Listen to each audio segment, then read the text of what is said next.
Tonight, Shili Yuli Nishmadavi Mori Dov Ber Mer Ben Ruven Halevi Imi Marati Rochel Badarav Michael.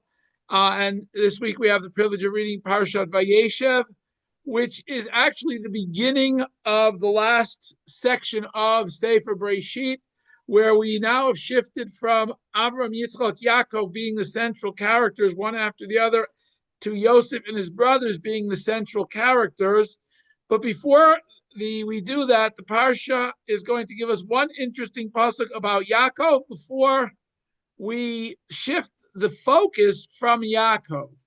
And that's what we're going to focus on tonight. We're going to focus on the first pasuk of the parsha, which basically tells us, really connects us back to Yaakov, and then we're going to switch to Yaakov's children being the focal point of the rest of Sefer Breshit. So the pasuk says very simply, the first pasuk is Vayayshev Yaakov Be'eretz Megurei Aviv Be'eretz Canaan. Yaakov lived in the land where his fathers had sojourned, in the land of Canaan. And the pasuk raises a number of questions because if we go back to last week, we read that Yaakov, after his travels from Lavan, returned to Yitzchak, to Mamre, Kiryat Arba, to the city of Hebron. And we have no reason to think that Yaakov would have lived anywhere else. So it seems that this entire pasuk is superfluous. And that's what we're going to try to focus on as the commentaries try to understand why this pasuk is here in the first place. So Rashi very simply says,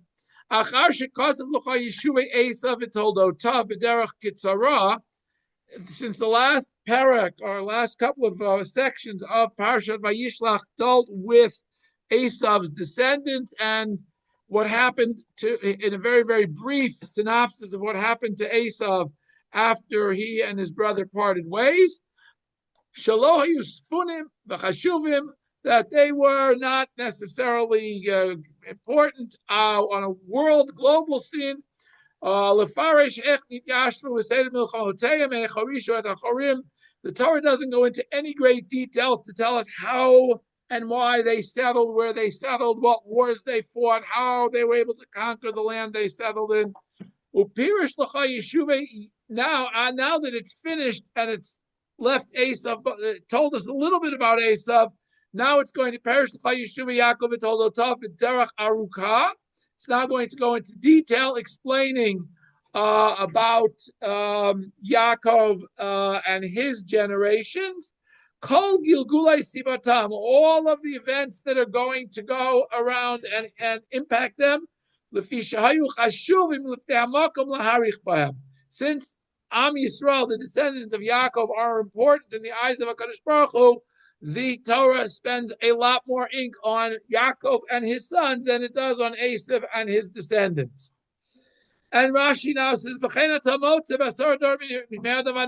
you find this is not the first place in the Torah where the Torah goes very, very quickly and briefly through one topic and then focuses on an individual or a family going forward. We find the same thing with the 10 generations from Adam and Noach. Ploni, holy Ploni, it tells us so-and-so was the father of so-and-so. And then when it reaches Noach, it tells us a little bit more about Noach than it did about any of the 10 generations that preceded him. Similarly, when we go through the 10 generations from Noach to Avram, very little is known about them. We should get to Avram Herichbo. When it gets to Avram, Torah tells us more about him because now Avram becomes the focal point of the narrative of the Torah. Now Rashi says, why is it that we have these things where the Torah ignores everybody until Noah comes along, and Noah comes along, and then until Avram comes along? Why do we have this pattern in the Torah? Rashi gives us an example. Mashal l'margolit shenafla ben achol, a person who lost a pearl in the sand. Adam imashmesh b'chol v'kovra b'kfar. So a person will pick up a handful of sand or 2 handfuls of sand, or he'll feel through the sand trying to find what he's looking. And if he doesn't find it, he starts picking the sand up and throwing it into a sieve to strain the sand out. Until he finds this pearl that he was looking for.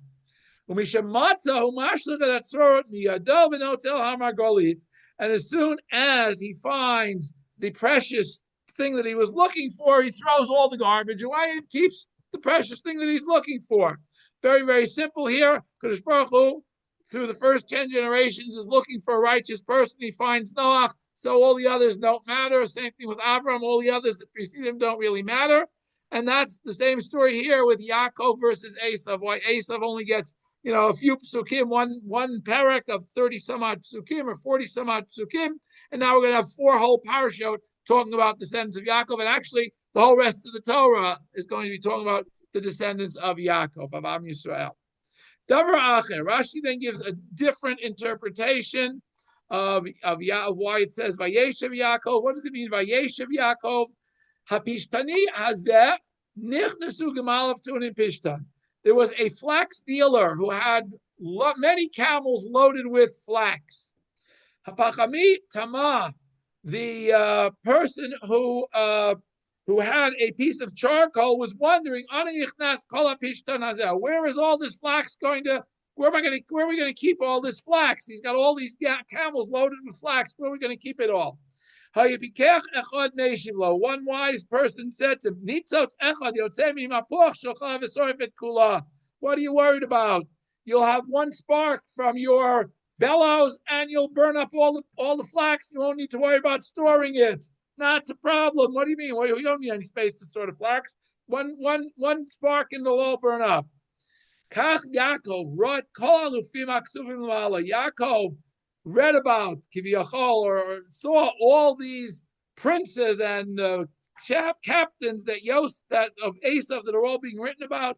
Tama, he was wondering, how can I conquer? Who's going to be able to conquer all of these generals and officers of Esav?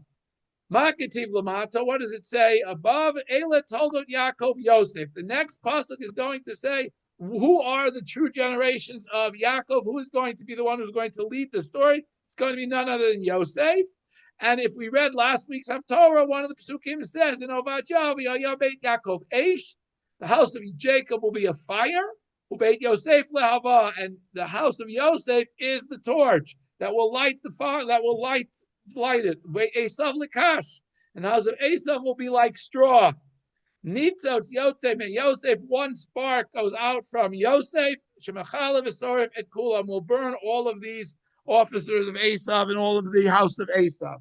So, Yaakov, this is a pasuk in Obadiah. This is all a midrash that says Yaakov is worried about Esav. That's why it says Vayayshev Yaakov. Okay, Yaakov was worried about it, so he finds once Yosef is born, he's no longer worried about Esav. Okay, Chizkuni. Vayayshev Yaakov. Why does our parasha begin with Vayayshev Yaakov instead of Ela Toldot Yaakov? Musav Avayeshev Esav Bahar Seir.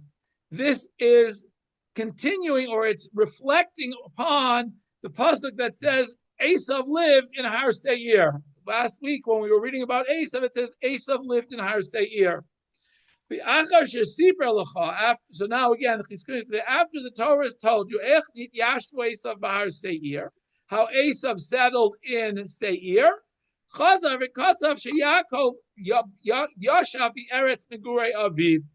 that Yaakov, even though Esav had moved out of where his parents were living, he moved out of Eretz Yisrael, went to find a different country to live in. Yaakov stayed home where his father was living, because he was the firstborn. He, by right, was inheriting the estate of Yitzchak to live there.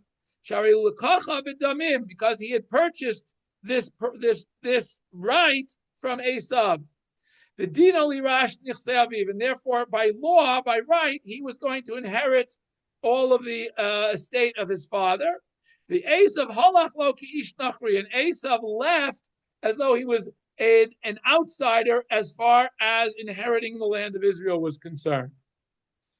Now, Be'eretz Megurei Aviv Be'eretz Canaan. Why does it have to say the land of where his father sojourned and the land of Canaan? Why do I need both of them? It's a duplication. We know that his father lived in Canaan and Avram lived in Canaan once he got there. Why do we need both of these phrases? Chizkuni says very simply, Tarvayu tzriche. We need both of these descriptions of where Yaakov is living. Ki imlo namar be'eretz migurei aviv. If it hadn't said he lived where his father lived, lo yadanu be'ezeir, we would not have known what city he was living in, because we know that Yitzchak lived in Hebron. So now we know, since it says he lived where his fathers lived, we know he's living in Hebron. V'im lo nemar be'eretz Canaan. However, if it hadn't said Eretz Canaan, I would not have interpreted Eretz Migurei Aviv as meaning Hebron. If it hadn't said Eretz Canaan, Haiti Omer be'eretz Migurei Aviv, the land where his ancestors dwelled, Hainu Avraham. This would be wherever Avraham started from. The Haino Ur Kasdim, and this is Avraham was born and started his life in Ur Kasdim. So to ensure that we understood where Yaakov was living, not back in Ur Kasdim, we needed to know both Migurei Aviv and Eretz Canaan. Now, Vayayshev Yaakov Eretz Migurei Aviv. The reason it writes this pasuk lo diacha, to teach us ki dvar Hashem yakum li olam, that Hashem's promise is everlasting. The promise that Hashem she'amar li Avram, Hashem said to Avram, natati lecha ulzaracha acharecha et eretz migurecha, that I will give to you and to your descendants after you the land where you have settled after traveling, the land where you sojourn. Shegam ha'avot yashvu. Each of the patriarchs actually did spend some time living here in Eretz Yisrael. Be Avram who Omer, and Avram concerning Avram says Vayayshev be'elonem Mamre asher b'Chevron. He lived in the area of Mamre, which is in Hebron. Be Yitzchak who Omer Yitzchak parts that Yitzchak planted in this land, and he was able to grow his crops successfully. And be Yaakov who Omer Vayayshev Yaakov be Eretz Migurei Aviv. So we see that all of the patriarchs actually were able to live for a portion of their lives, not for their entire lives, but at least a portion of their lives in Eretz Canaan, in a point there where they were at peace with the surrounding area, and they were able to actually live for a while quietly and calmly. Rashbam recently says Vayayshev Yaakov to tell us the following. Again, similar to what we just saw in Chizkuni, Esav halach el eretz acheret. Esav left Canaan to go to a different land, mitnei Yaakov achiv, because of Yaakov, his brother, and that's what we read last week. Avol Yaakov yashav etzel aviv. Yaakov stayed and lived near his father, be eretz migurav, in the land where his father dwelled. Ki lo mishpara bechora, because he is the firstborn and he will ultimately inherit Yitzchak's property. Ramban. Tam Vayayshev Yaakov. The reason that it says Vayayshev Yaakov Eretz Migurei Aviv. Ki Amar Yaakov, because the Torah has just told us Shalufei Esav Yashvu Eretz Achuzatam, that the offspring of Esav all lived in the land that they had inherited, that they had conquered. Kilomar ha'eretz shalakhu lahem lachuzat olam. As if to say, Eretz Achuzatam, Achuzah is a land that you've grabbed on, you hold on, and you take ownership of. So this is the land that they chose to be their eternal inheritance, the land of Edom, the land of Seir. Where is that? That is south and east of the Dead Sea, and south and east, south and west of the Dead Sea. The area south of the Dead Sea, what is today partially southern Eretz Yisrael, northwest Saudi Arabia, and southwest Jordan. At least that's where it seems to be on the maps. South of the Dead Sea and east, both east and west. According to some, it's only east. According to some, it's east and west of the Dead Sea. It's in what is today Israel, what was not historically Israel. Israel historically goes to Beersheba. Anything south of Beersheba was not historically Israel. Okay, except on very short periods of time. Okay, Avol Yaakov Yashav Ger Ke'aviv. It says Vayayshev Yaakov Eretz Migurei Aviv. That Yaakov remained a ger, a stranger in this land, just like his father. Be'eretz lo lahem elo liknan. Even though they were living there, they were not the owners of the land. Canaanites were the owners of the land and the resident council and resident political power. Bakavana lagid kihem bocharim lagur be'eretz hanivcheretz. And the intent of the pasuk Ramban said is to teach us that the avot chose to live, even though they didn't take possession of, they wanted to at least live in Eretz Yisrael. And secondly, the fact that they were not in control politically of the land, by the fact that they dwelled, even though they were living in Eretz Yisrael, it was a land that didn't belong to them. And that was the prophecy that Hashem had given to Avram, that his children would live in a land, they would be strangers in a land that did not belong to them for a period of time. So the fact that the Avot, even though they were living in Eretz Yisrael, the fact that they were not the geopolitical owners of Eretz Yisrael, therefore they were strangers in this land, so they could fulfill this promise of Hashem even during this period of time. However, this below Esav, this is not true of Esav because he took possession of where he was living, and he is not part of this Geri Aracha. Ki Yaakov levado yikrare lahem zara, because only Yaakov is considered the offspring of Avram and Yitzchak in terms of inheriting the land. Obviously, biologically, Yitzchak has two sons, Yaakov and Esav, but in terms of inheritance of Eretz Yisrael and the spiritual legacy of Avram Avinu that Yitzchak inherits, that is all given only to Yaakov and not to Esav. Esav has no part of that. He leaves Eretz Yisrael. He has no part in the Geri Ezaracha, but he also has no part in the B'dor Yeshuva that ultimately Am Yisrael will return and inherit Eretz Yisrael. Derachayim HaKadosh. Vayayshev Yaakov. Again, Orachaim very similar. Why do I need this whole pasuk? It is entirely extra. Well, how do I know it's extra? We already wrote back in last week's parsha that Vayavo Yaakov Shalem Ir Shechem. Yaakov return. Vayavo Yaakov El Yitzchak Aviv Mamre Kiryat Harba. He Chevron Asher Gershom Avram Yitzchak. That when Yaakov finally returns after all his trials and tribulations, he finally gets back to Eretz Yisrael. He gets back to Chevron, which is where Avram and Yitzchak lived. And the pasuk specifically tells us that's where he comes home to. Comes home to his father in Chevron. And as long as the Torah doesn't tell us that he went and moved somewhere else, that's where he chose to live. He came home specifically to live near his father after he'd been separated him for 22 years, and that's where he wanted to live, to be near his father. His mother had passed away already. At least that's the Torah doesn't say when Rivka dies, but the implication is that she died before he gets back. Oh, tzarich ladat. Or Chaim says that's one question. Why do I need to tell me that Yaakov lived in the land of Megurei Aviv? Oh, tzarich ladat lama kafa lomar Eretz Megurei Aviv Eretz Canaan. Why does it have to add Eretz Canaan? We know his father lived in Canaan. Why does it have to add the words Eretz Canaan? If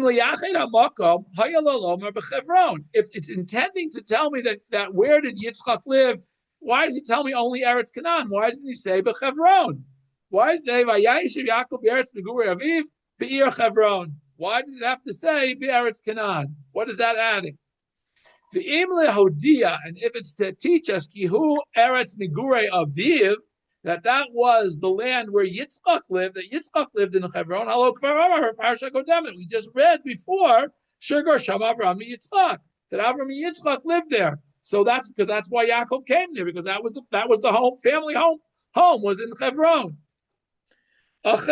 So he says, perhaps, Liot Shekadam Lomar Parshat Kodemet, since the Torah had to say, it already told us beforehand, that Esav inherited Seir mikoach zechut aviv chol ala katuv lo dia Yerushat Esav. Since it told us about Esav inheriting Har Seir, it has to tell us what was the inheritance of Yaakov. That's why it tells us he lives in Canaan, which becomes his Yerusha. The Amar Vayayshev v'Gomar. This comes to tell us that Yaakov's greatness, or one of the great things about Yaakov Shlo, he nai ba'aretz ela begerut. Even though he was living here and he knew the land had been promised him, he doesn't take possession. He lives as a stranger, as a sojourner, somebody who's only there temporarily. Hagam Shirosha Esav Yarashirushato, even though he already saw that Esav has taken full possession of what is going to be his land. The Adon Diktak Lomar Elav should not tell no beyichud et haaretz, and HaKadosh Baruch has already told him that I will give Eretz, this land to him. To you, Hashem has already promised to give Yaakov this land. Af al pikein, even though he had every right to take full possession of the land, lo asabo roshem, he did not try to achieve rulership and to make his mark. He lived as a stranger and a sojourner, just like his father had.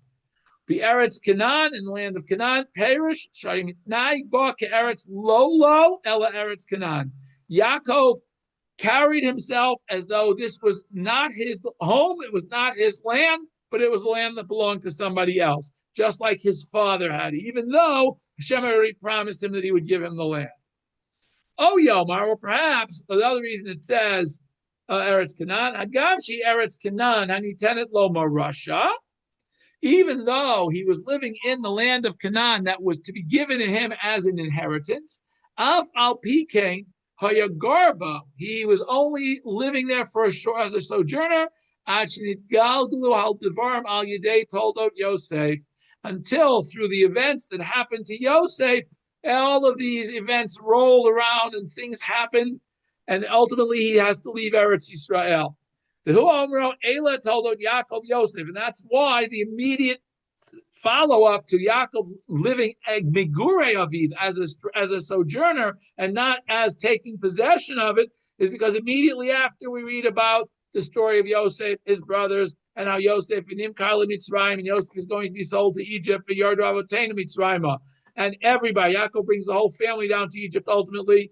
The Helotav Hamavtiach, and Hashem, who made the promise, ultimately will take them out of Egypt, L'kaim Haftachato, to fulfill his promise, Ela Aretz, to the land, V'yarshu Nachalatam. And only after Hashem takes them out of Egypt will they come home to inherit their actual inheritance. So there's this whole interruption. In other words, Yaakov, in theory, could have just taken possession of the land, but since he realized that, or maybe perhaps he knew about this thing of Abraham Ochana, that for 400 years Am Yisrael was going to have to be strangers in a strange land. He knew that wasn't perhaps going to be Eretz Canaan, so he knew that they were going to be leaving, so he didn't take full possession of the land. Yes, Lois, I'm sorry. Go ahead. No, taking full possession, again, taking full possession, Lois Khan was taking full possession would require a war. Again, taking full possession would simply mean that either the people, yes, if the people didn't accept him as the ruler, yes, it would mean a war. Obviously, if you say I'm the new ruler here and nobody wants to accept you as the new ruler, yeah, it's going to mean that you're going to have to prove you're the new ruler. Well, again, he had Hashem. That's all you need when you're fighting a war and you got Hashem on your side. You don't need a whole lot more. Okay, all right. But again, Yaakov chooses not to do that at this point, because perhaps he knows prophetically that it's not time yet. Okay. Kleyakar. Again, basically similar questions. Vayayshev Yaakov Eretz Canaan. Hayala Lomar. The Torah should have said Vayayshev Yaakov be Eretz Yeshivat Aviv. Either Yaakov lived in the land where his father lived. Oh, Vayagar Yaakov be Eretz Megure Aviv. In other words, the word Vayayshev does not match Megure Aviv. Those are two different words. Lashevet means to live, to put down roots. Megure means you're living there, but you're not putting down roots. You're just passing through. So if Yaakov is putting down roots, the pasuk should say, Vayayshev Yaakov be'eretz yeshivat Aviv. Yaakov lived in the land where his father had lived. That's why his father was living there. Now he's living there. They're putting down roots. This is where the family's going to live. Or it should have said Vayagar Yaakov, that Yaakov dwelled as a stranger in the land where his father dwelled as a stranger. And then again, same question that everybody else asked me. Oh, Be'eretz Canaan. Lovely, why does it have to add the seemingly superfluous Be'eretz Canaan? So Kleakar says the following: Ella. The reason we have two different words, the Vayayshev and the Megure, is Lefisha Ma'ashimet Yaakov, that the pasuk is holding Yaakov responsible in a negative sense. Mashim is he's holding him guilty. Al Shabikesh Leishev Ba'olam Hazeh Yeshiva Shel Keva, because Yaakov wanted to live in this world a fixed life. He wanted to settle down. Liot Ketosha Ba'olam Hazeh, to be like somebody who dwells and lives and is happy in this world. B'makom Megurei Aviv, in the place where his father had not settled and lived as a permanent settler. Ki Aviv Lo Asakain, because his father did not. His father specifically did not set up and establish roots. Elohaya Ba'olam Hazeh. The entire time Yitzchak is living in Olam Hazeh, not in Olam Haba, he holds himself kiger uka oreach, like he is a stranger and a passerby, a visitor. Natat lalun. He's only looking for a place to sleep. He's not looking to stay here permanently. Lefi. Now the reason why Yitzchak felt that way, Hashem told him to sojourn in this land, not to live permanently, not to set up a permanent life here in Eretz Hazot, in Olam Hazeh. Hiskir Lashon Gur, it uses the Lashon of Gur ba'aretz Hazot, Ki Ratza Hashem shelo yivakesh yeshiva shel keva ba'olam Hazeh. That HaKadosh Baruch Hu's intent was that the Avot should not feel content to live in this world only. We can't say that the reason it says Gur I might have thought that the reason it says that Hashem says to Gur, live as a stranger in this land, because he's living in a land that doesn't belong to him. He's living in what last point, the place where he's living when Hashem tells him this is the land that the Plishtim own, even though it's part of Eretz Yisrael. At that time, when Yitzchak is passing through there and living there, it's under the political control of the Plishtim. The Hadar be'eretz nachriya nikra ger, and anybody who lives in a strange land where they are not the ruling power is called a stranger, a ger. Al zeh amar be'eretz Canaan, and this is said concerning Eretz Canaan, the portion of Eretz Canaan that at that point was under not Canaanite rule but Plishti rule, will be oto haaretz, and in that land that is under Plishti control, haya Yitzchak toshav kishalohi. Yitzchak, had he been in Eretz Canaan, would have been considered a toshav, a settler, because it belonged to him. Shekain Amar Avram, because Avram said when he was looking for a burial place for Sarah, he says to the Bnei Chet, Ger v'toshav anochi imachem. Yes, I may be a stranger, but I'm also a toshav because I'm now living here. Im tirtu, and what did Avram mean? And that's what the Medrash interprets Avram's phrase as meaning. Im tirtu hareini ger. If you want to treat me as a stranger, I'll let you. You can treat me as a stranger. V'im lo, but if you want to accept the fact that I'm not a stranger, atalenu min adin, then I should take any property I want because I own this whole place. In Cain, if that's the case, that the Bnei Chet accepted Avraham as a toshav, Gam Yitzchak haya toshav b'Eretz Canaan, then Yitzchak also would have been a more permanent settler in the land of Canaan. Ki Yerusha hilo, because everything that Avraham owned was inherited by Yitzchak. So if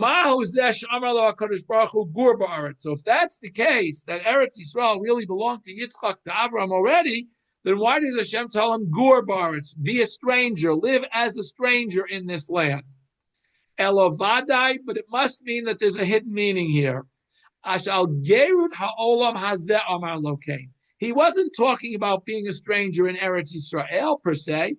He was telling him that you have to be a stranger because you're living in Olam Hazeh, you're not in Olam Haba yet. Shelo yivakish lo yeshiva shel shalva, that tzaddik should not request and not seek out a dwelling, a permanent dwelling, a relaxed, a settled place, afilu be'eretz shelo, even in his own land. Ki'im kimidayer beidaira. He should only be looking at somebody who's passing through. So as long as we're in olam hazeh, we're just passing through. We should never feel that this is it. This is the entire existence, is this world, and we have to try to settle down and do the best and just really have all the luxuries that we want and etc. Because this world is a fleeting world. We're passing through. The Yaakov lo lamad Cain, and Yaakov was not ready to do that. Yaakov was prepared not to be a passing through, but to settle. Al Cain kafs alav rugzo shel Yosef. So therefore, he was presented with a Kadosh Baruch Hu with the challenge of Yosef disappearing. So all of these things that happened are because, at least the Medrash, the Klei seems to be implying that it happened because Yaakov felt that, hey, I've had enough tzaros already. It's time to settle down and just, maybe I can just have smooth sailing. Because Baruch Hu says, not quite. Aaron, Yes. I don't understand. Where did the Philistines live that was part of it? The Philistines live in what is today Ashdod, Ashkelon, and Gaza. Okay, the southwest Mediterranean coast, which again is part of Philistine land, is part of Eretz Yisrael proper. Part of it is auxiliary to Eretz Yisrael, but part of the land that's promised to Avraham. But they are as I said, the Philistine are, I guess, the original Gazaites. Okay, there are actually, if you go in books of Shoftim and Shmuel, you will find that there are actually 5 Pelishti cities, and I always forget, and I list them all, and I always forget one. Let's see, there's Ashkelon, Ashdod, Ekron, Gat, and I always forget one. Ashdod, Ashkelon, Ekron, Gat, and Gaza. Okay, those are the 5 Pelishtim cities. It's basically, again, as I said, the southwestern portion of Eretz Yisrael and Gaza. Okay. But you said that was given to Avraham in the beginning before the Philistines. It is when Hashem promises Avram that ultimately his descendants are going to inherit Eretz Yisrael. All of that is included in Eretz Yisrael. Okay. Basically, Minahar Mitzrayim, from Wadi Al Arish until all the way up north till the Euphrates River. Okay, is all part of the land promised to Avram Avinu. Okay, does that help you, Rita? Rita, did I lose you? I can see why the Arabs are a little bit don't understand what was really given to Avraham and still feel that this is part of. Understand that. That's absolutely true. Because again, historically, the kingdom of Judah never extended that far. Even though that's the land that's promised to Avram, and you can read it in Breshit, in parshat Lech Lecha, none of that has ever. That entirety has never been under Jewish political control at one time, at any time in history. But now, hopefully, it will be. You're talking about the southern. Well, as I said, I think maybe Shlomo may, in terms of the entire southern border, I think Shlomo actually, under Shlomo, it probably did reach that extent, but that's about the only time in history. Okay, but yeah, the fact is, if you study the history, the more modern history of Gaza, Gaza is a place that nobody wants to be in control of. Okay, the Egyptians didn't want it, the Turks didn't want it, nobody wanted it because it's not. For whatever reason, nobody has Donald Trump's vision of turning it into the Riviera, the Mediterranean, southern Riviera.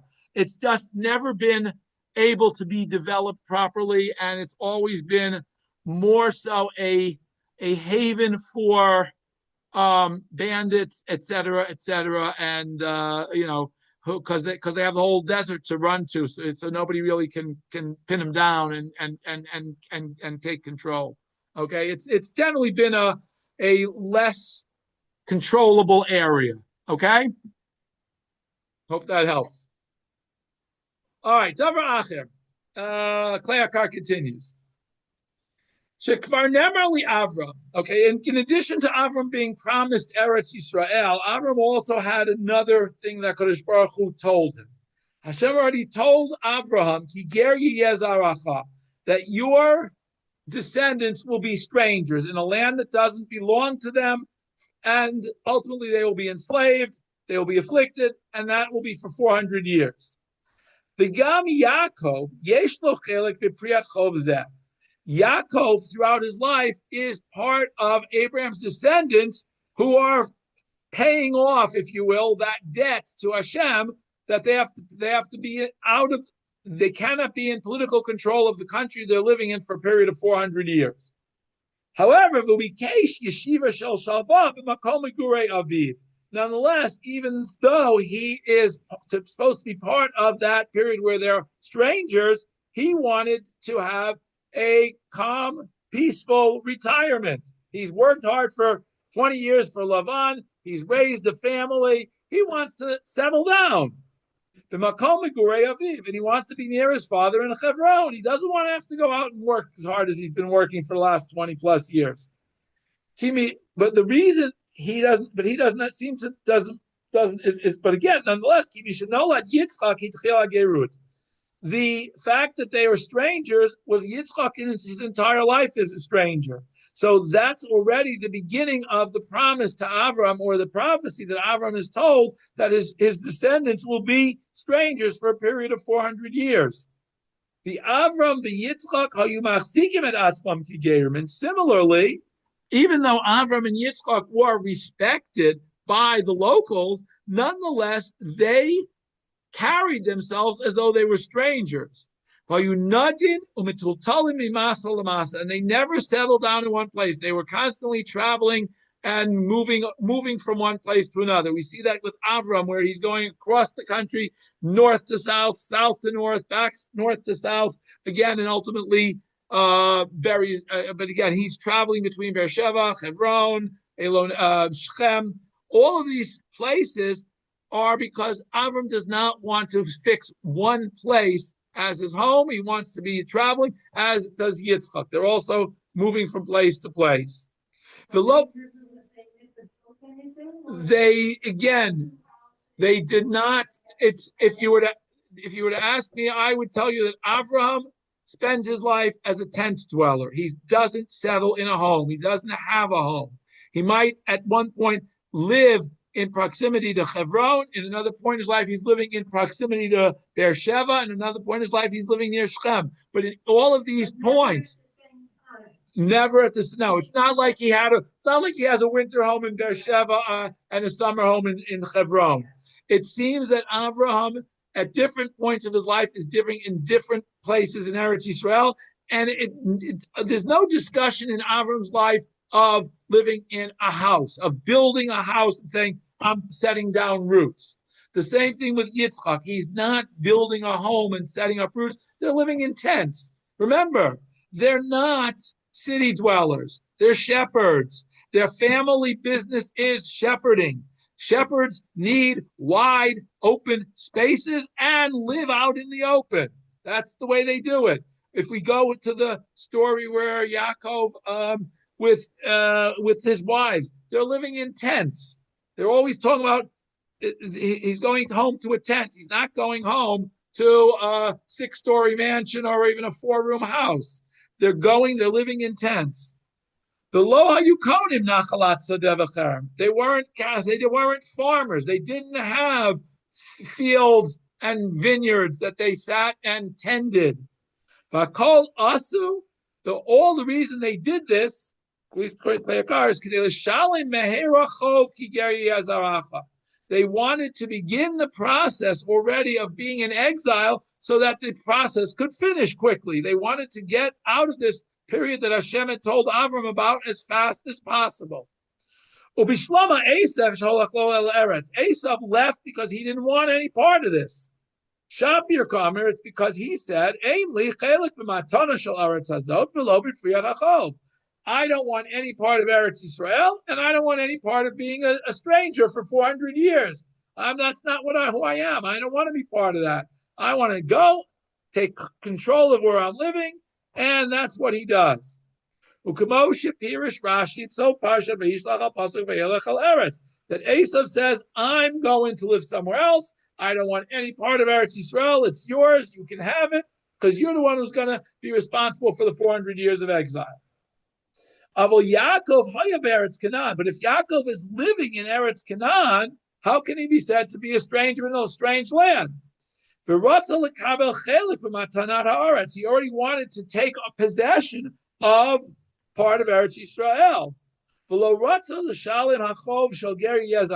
Yaakov was ready to say, you know what? We're here. We've made it. Maybe Hashem's promise it was abrogated of this that we're going to be strangers for 100 years. We got time off for good behavior. Who knows? Al Cain, therefore Hashem says, no. Kafsal of Rugzo Shal Yosef, the Kachnemar be Eretz Canaan. That's why it tells us that he wanted to live in Eretz Canaan. If he didn't want to live in Eretz Canaan, maybe he would have been more successful. Ilo Batla mi Yaakov Yeshiva Shal Menucha. If Yaakov hadn't been uprooted because he wanted to put down roots, if he hadn't been uprooted, if Yaakov hadn't had to go and move to Egypt because of Yosef, he would have set roots down in Canaan. Those years would not have been counted in the 400 years. And we would have had to stay in Egypt much, much longer because Yaakov was not part of that cheshbon. So therefore, HaKadosh Baruch Hu, to make sure that cheshbon ended quickly, includes Yaakov by making sure that he doesn't put down roots in Eretz Yisrael. Okay. The Chassam Sofer, Torah Moshe. Vayayshev Yaakov. Perish Rashi. Rashi explained, as we've seen above, he wanted to sit, to relax, to put down roots, to have it easy, to retire and live like a retired gentleman. Amr Chazal so Perakama de Baba Batra. The end of Gemara Basra, the Gemara says the following. HaKadosh Baruch Hu hitim la'avotenu ba'olam hazeh me'in olam haba. HaKadosh Baruch Hu gave each of the avot a taste of olam haba in this world. How do we know that? Because concerning the avot, it says bakol mikol kol. As we say, Kemoshin Baruch Avotenu Avram Yisrael Yaakov bakol mikol kol. With Avram, it says Hashem berachet Avram bakol. Hashem says that he blessed Avram with everything. With Yitzchak, it says va'achol mikol. I ate from everything. And Yaakov said last week's parsha when he was with Esav, he says yesh li kol. I have everything. So how can somebody have everything in this world? Because HaKadosh Baruch Hu, that the Gemara wants to say in Baba Batra, that this means that Hashem gave them a taste of the world to come. Shma Mina, which seems to imply, Tov LaTzadikim Le'shev B'Shalva. It's good for a righteous person to have peace and quiet and relax, and because it gives them a taste of Olam Haba. V'gam Yaakov Bichlal Niskarlel. Yaakov is one of these people we just talked about. Because he said, Yesh li kol. He said, I have everything. Aval Amru Chazal, but Chazal say also, Ki orech yamim ushnot chayim yosifu lucha. Pasuk tells us that in his Mishlei, I think, orech yamim, length of days, ushnot chayim, and years of life will be added to you. This pasuk means what? It asks the question on this pasuk. How can he say length of days and years of life? Are there days that aren't of life? Ella, what are the days that aren't days of life? These are the days of a person that changed from that could have been sorrow and they were turned to good.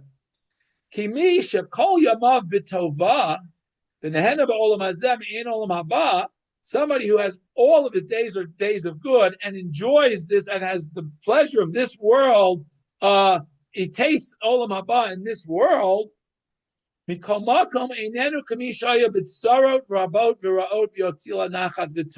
Somebody who has it easy his whole life doesn't appreciate it the same way somebody who had challenges and had to overcome them and then enjoys enjoys life.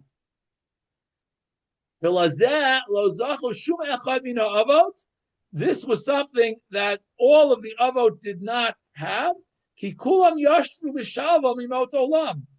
all of the avot, both Avram and Yitzchak, had it seemingly, according to what the Chatam Sofer wants to say, had relaxed lives. Wait a minute. He says, but wait a minute. The Avram Avinu Olav Hashalom, near Dafni Nimrod. Wait a minute. How can we think the Gemara means that they had it easy in life? They had no problems.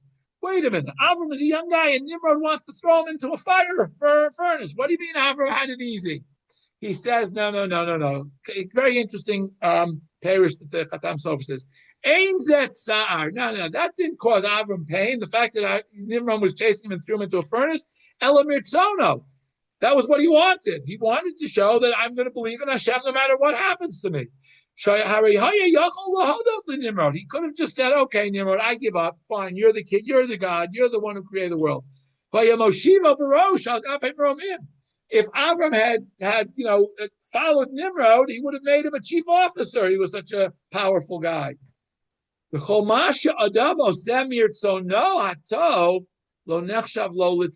Anything a person does because he wants to do it, that's not a problem. That's not called a tzara. Okay, wait a minute. This is the greatest joy for a righteous person, to be able to give their life to serve Hashem, to show how much they love Hashem. And they wait for this opportunity. They wait their whole lives for an opportunity to do this. And also this, that's why I want to quote this, because I says this is the difference between Purim and Chanukah. The difference between Purim and Chanukah is having the choice to serve Hashem and how you do it, or to give your life for Hashem and how you do it. Ki Haman Haman decreed that he's going to kill all the Jews. He doesn't care whether they're observant or not. He doesn't care what they're doing. I'm just going to kill all the Jews. That is a great tzara because they didn't they didn't say, oh, okay, they couldn't run away. There was nowhere to run. It wasn't that they had a choice of saying, okay, I'll give in or I won't give in. Haman would have killed them anyway. Haman didn't care if you acknowledged that he was great. He was still going to kill you if you were a Jew. You're a Jew, we're going to kill you. It doesn't matter how much you accept anything else. And since that was what happened, when they were redeemed from Haman, they made a day of partying, rejoicing, and celebrating. Because now they could actually say, okay, the tzara has passed, and we're now back to normal. Avomelech Yavan, but again, concerning Antiochus, lo bikesh lashmidam, he didn't want to destroy the Jewish people. Elavir maldat, he just wanted them to stop being Jewish. I don't care. You want to live? Fine. Just deny your Judaism. He doesn't care. He didn't want to kill Jews. He wanted to destroy Judaism. The Ilohaya chas v'shalom modim lo, if chas v'shalom they had accepted what he wanted, hayamagvia karnam, he would have placed them up and given them, Syrian citizenship. But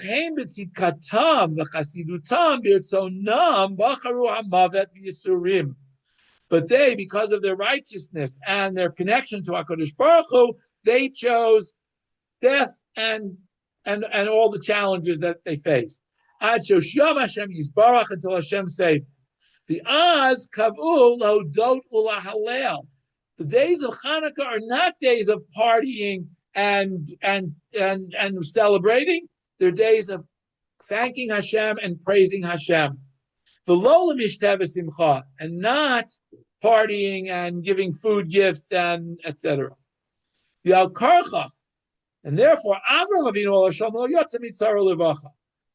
didn't have a tzara in his life, even though he had the challenge of, and all of these different challenges that Hashem put in his way, all of these nisyonot, all of these were not tzara because they were all challenges to see if he would do what Hashem wanted him to do. And Avram had no problem doing exactly what Hashem wanted him to do.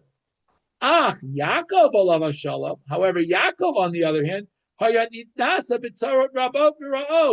had all kinds of challenges and problems. Milavan, the Esav, umitat Rachel, umasedina, shmivat bila. All of these problems that happened to him were not where he had a choice, and he was and he could have given his life, and could have been a fine.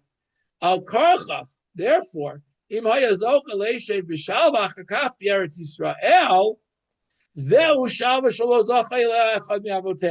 he had been allowed to live in peace and retirement, and enjoy his retirement in Eretz Yisrael, that would be something that none of the other avot were able to experience. However, the fact that ultimately he does, quote, retire in Egypt, and he has 17 beautiful years there, lo nechshav, that doesn't count as shalva. Why? Because it wasn't in Eretz Yisrael, it was in Egypt. What the problem was, who bikesh leishe b'shalva zu b'eretz negurei aviv. That's why the pasuk emphasized it was the negurei aviv in the land of Canaan that he wanted to live and retire and have a nice, easy life. And he did not merit that. That the problems with Yosef are what happened. So I think what the Chazon Sofer is trying to tell us, that Yaakov and the Avot had certain conditions that they had to fulfill in order to be able to move on with life and to be able to understand what Olam Haba was about, what Olam Hazeh was about. Interesting. I just thought it was a very interesting perspective of looking at what was it that Yaakov was trying to achieve, and what HaKadosh Baruch Hu did not want him to achieve because it was not yet the time for him to achieve it. So in all of these, again, the whole point, I think, of all of these parashanim and all of this psukim and targums of Gerut versus Yeshiva versus Vayayshev Yaakov versus Gurei Aviv is really to tell us that when we go through life, we have to understand that there are going to be times where we are supposed to put down roots. There are going to be times where we're not supposed to put down roots. And basically, I think if we study this parsha, we find that now that we've finished, or at least we've been through the Galut in so many different places, and one of the problems in Galut was when we thought, we're safe, we've got a good place to stay in a Galut, we should stop and make this home. Kadosh Baruch Hu reminds us, no, there's only one home. Home is Eretz Yisrael. You got to come here. You want to put down roots. You want to retire. You want to live peacefully. You do it in Eretz Yisrael, because that's where Am Yisrael belongs. This is our eternal home. And when we understand that, when all the Jews throughout the world understand that, and they understand that we have to come home, and we have to come home and observe the Torah, and we have to live a Torah life here, we'll be zocha to gula shleima b'meira v'yameinu. Thank you all. I hope this was meaningful and understood. And I open it up now for questions, comments, and feedback. Anybody? Any questions? Where was